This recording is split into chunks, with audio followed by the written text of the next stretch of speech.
Yeah, Brianna, we're hearing a lot about waiting to find out what sort of government the Taliban is going to put in place. They've promised for it to be inclusive. We know they're likely to keep their supreme leader, their commander of the faithful, but little else is sort of really coming from the Taliban. But if you get out into the country, you can actually see how they're governing, and they're putting their Islamic principles first.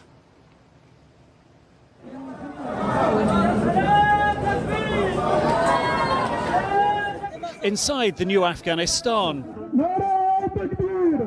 in rural Paktika province far from Kabul, the Taliban's provincial governor has called a meeting.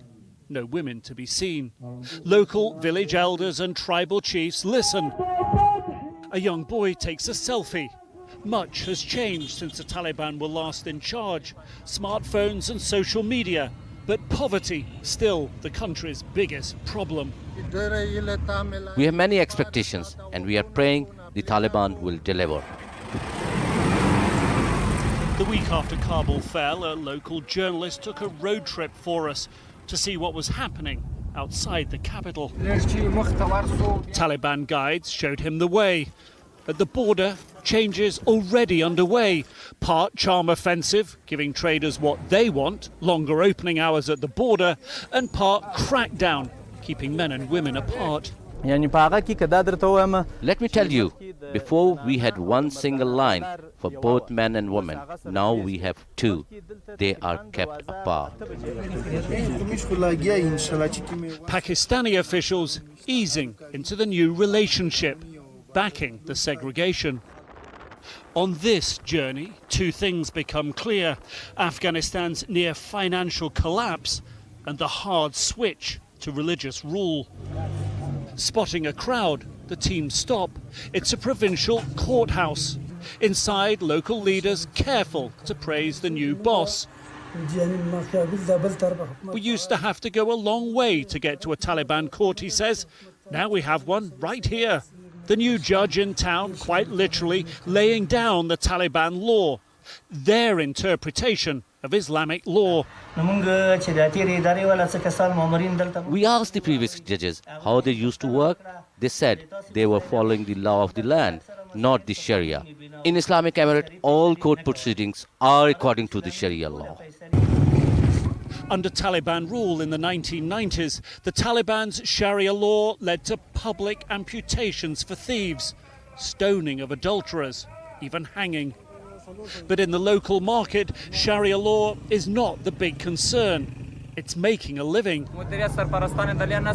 Business is very bad. We don't know who is in charge. Only low-ranked people are here. We don't know if we can trust them. They are not telling us anything, and the situation has not improved. Prices are going up. In the barber's shop, business is down. It's not only me, he says, but business is bad in the market. It's not as good as before. They're not alone. The local pharmacist is also struggling. Stocks already depleted under the last government. The clinic's maternity nurse, also worried about finances, says the previous government didn't pay her for the past 4 months and she can't afford to go home. Closer to Kabul, another doctor, more problems. Day and night, he says, we get 25 to 30 patients. And we have just one doctor and one nurse for them all. Outside the hospital, the Taliban claim an alternate reality. Before you didn't know whether the doctor was coming or not, but now they are there for you all the time. On this trip, the Taliban's prioritizing of Sharia law and bits of charm offensive, seemingly missing Afghans' most important needs: a secure livelihood. And that's what's got countries like Pakistan on the borders of Afghanistan worrying. Quite simply, if there isn't economic success, if the Taliban can't run the country properly and provide for everyone's living, then all those people, or a lot of those people, are just going to come to the borders, try to get into Pakistan and the other countries, possibly make it on as refugees to Europe. And that's a destabilizing influence here. And Pakistan says it just can't afford it. And they can't afford it. So what are they doing there, Nick? Well, Pakistan's head of intelligence, the ISI chief, went to Kabul to meet with the Taliban on Saturday. He came back, we didn't get an accurate description or a full description of what he was doing, but that's where we learnt about some of the problems that the Afghan government is having in deciding who should run the country, or the Taliban are having problems.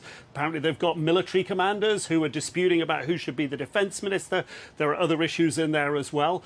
You know, Pakistan's sort of trying to be the diplomatic middle ground at the moment, hosting, I think it's the Italian foreign minister today. They had the British, the Germans, the Dutch foreign ministers all last week.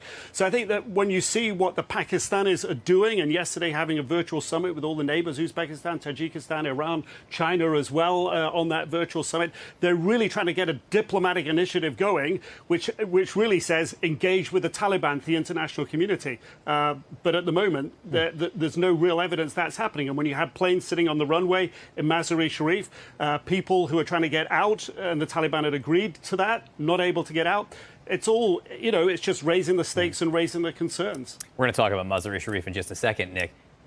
With the emphasis on Sharia law from the Taliban, any sense from the people you've spoken to or the sources that we still have inside the country what the situation is for women in some of these outer provinces?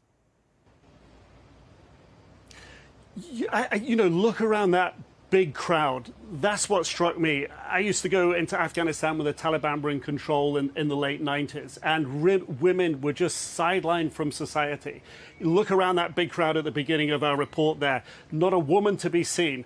The Taliban just don't want to see them really engaging actively in society. Yes, they say they'll get an education, but the strictures they're putting on education now, they're saying that girls will have to go to separate classrooms to boys in schools. They'll have to wear sort of full black covering. If their classrooms are small, they can put a curtain in the classroom between boys and girls. So they're really marginalizing the role of women that has done so much to come along in the past 20 years. The small protests over the weekend by a group of very brave women in Kabul, well, that was met by what turned out to be quite a violent confrontation with the Taliban. The women said that the Taliban were using tear gas, were using tasers against them. When the Taliban run the country, and this is what I saw before, it's hard, it's strict.